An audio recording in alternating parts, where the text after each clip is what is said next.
What's up, everybody? Welcome to Among the Fence. My name is Aaron, and if it's your first time seeing one of my videos, I like to welcome my channel where I do music reviews and we just chill and talk about all the things that we love or hate. And if there's anything you want me to do a review on, new, old, album, EP, single, whatever, leave a comment below letting me know what it is, and I'll do my very best to make that happen for you. But for today's video, we're checking out the new album, American Motorsport by Bilmuri. It's been quite a few years since I've done a review on a Johnny Frank album. The last one was 400 Pound Back Squat, which I absolutely loved, but I gotta admit, sometimes I forget about it. All of his music is brilliant and emotionally heavy and very relatable, but for some reason I feel like there's a decline in my personal pleasure after the album Rich Sips. It could be that it's because Rich Sips was my introduction into Bilmuri, but even going back to his earlier work, such as the heavy hitter Letters and the beautiful album that is Wet Milk, I find those to be almost, they are perfect as far as I'm concerned.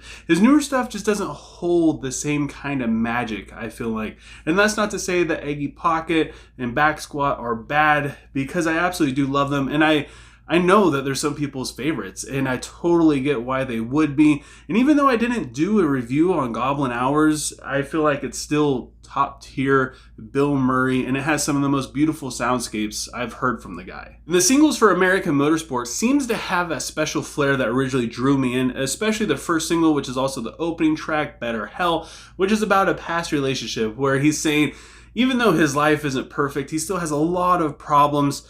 It is still so much better than it was when he was in this relationship, to the point to where he can't even bear to think about this person anymore. And I love the twangy guitar in the intro and the southern kind of feel to the song and the verses that just amps up as it goes into the chorus. And the bass drop going into verse 2 is like a mic drop, basically driving home everything that he says in the chorus. And it's genius how he brought back that twangy intro for the post-chorus. Lots of times they will do that, most bands, but they do it for the chorus or the bridge. But I don't know, it just popped up in a very unexpected place for me personally. And the first time I heard it, I absolutely loved it. And the second single that he released for this album, Blindside, has a more modern pop feel to it in the first verse that has a very gentle beat, but eventually it gets swapped out for acoustic guitar as it goes into the chorus. The heavy riff in the pre-chorus just adds anger and grit to the vulnerability of him feeling like he was abandoned within this relationship. And the guitar solo in the outro, it sounds like it's half guitar, half saxophone. I'm not sure if that's exactly what it is, but it sounds so damn good. And it reminds me a lot of Pink Floyd's Money, where halfway through the saxophone solo it swaps out for a guitar, almost on the same note, and it's just absolutely brilliant, and I love that he did this on this song. And then we have the third single he released, Empty Handed, which is my favorite song for this album. It starts off pretty crazy with some guitar squeals, but then it numbs down quite a bit going into the verse, which is super catchy, and it draws you into the story, and you could just listen to this thing over and over again.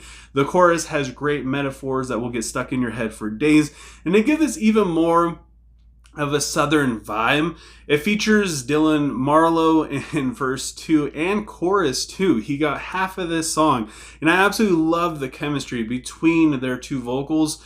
And I can't believe I'm saying this because I absolutely hate country. This is like the one genre I just cannot get into, but I just had a smile on my face the whole time I was listening to this song, and I just couldn't believe it. And then we have the single Talking to Your Ghost, which is about what if this person that he loved and cared about so much, what if they passed away?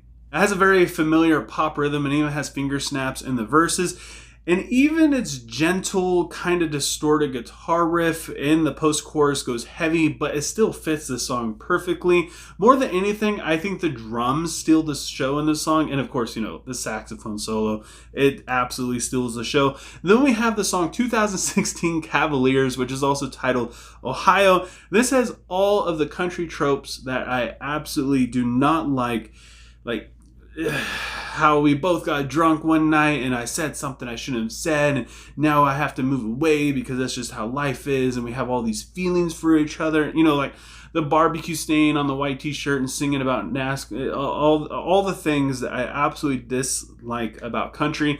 But for some reason, somehow he manages to pull it off. And just all the reminiscing in this song it really makes you feel it. Like, it's stereotypes, but it also doesn't feel like a stereotype, which is pretty funny. It features Knox in verse 2 and chorus 2. He gets half of this song as well. And again, he adds so much to the song, especially his vocal nuances. And I just find it funny that this doesn't feel very stereotypical, but the whole purpose of this song, Johnny said that he just wanted to make the most Ohio song that he could possibly make, singing about landmarks and different pastimes that people do there. And I feel like he managed to do it, but at the same time, he managed to write a pretty good song. Even somebody who does not like country can enjoy it. The song Miss Me is fairly gentle with what sounds like to be a steel guitar and very raw sounding vocals that I absolutely love. The lead guitar sounds great when it pops up here and there. I found myself wanting to skip this one the most after a couple listens. It's still a beautiful track, but I mean, I don't know, it just didn't really add too much to it.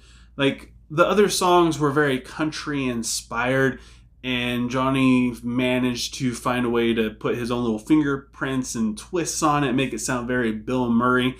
But this one, I felt like it was just lacking in that department. It does make a pretty smooth transition though, going into Spinning You Around, which has one of my favorite distorted guitar sounds in the post-chorus. The lyrics on this one are very relatable as well, and the outro is one of the heaviest moments on this album, while the chorus is very catchy and the hook and the imagery in it is just absolutely fantastic. I found myself kind of being like, oh no, like when I heard Miss Me, I was worried that the album was gonna start, taking a dive, but then it brought it right back up without really changing much. All Gas featuring Mitchell Tenpenny is one of my favorite songs off of this album as well. Has almost a tropical feel to it in the verses, while the chorus sounds like something that would fit in with any of the songs off of Rich Sips, and I just love that he gives the features like half of these songs each time. And then he has like this duet thing between like the bridge and the outro. It just adds so much passion and creativity to these songs. And the guitar riff and the guitar tone throughout the song is absolutely beautiful.